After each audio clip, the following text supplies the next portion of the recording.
Yeah, and I found it actually like kind of fascinating in the book as well. I mean, you talked of when you're saying there about habits, and it kind of brings up like perceptions and expectations. So you talked about in the book, most of your actions have been expected of you, right? And society communicates these expectations, and to which you to which then you see in place the realities themselves, our expectations of the reality then program your perceptions, causing you to receive only those visual and sensory images which confirm your expectations about reality.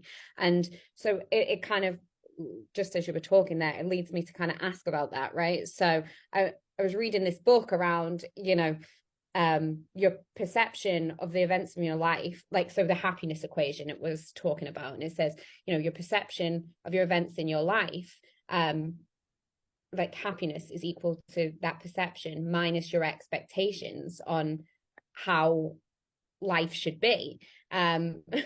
So like, what I was taking from the book and your book was, if you can drop the expectations from, not only yourself but society and the world, you could completely change,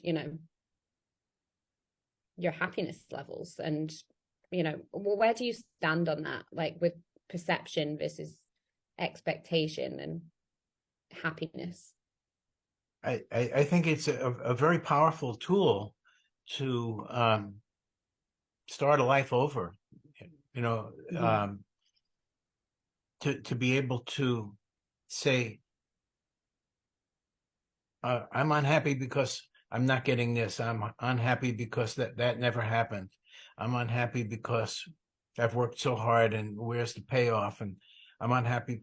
All of those are expectations. Mm-hmm. And so I say to myself, compared to what? Like if I'm having a negative feeling, I'm comparing what's going on to some imaginary what should be going on.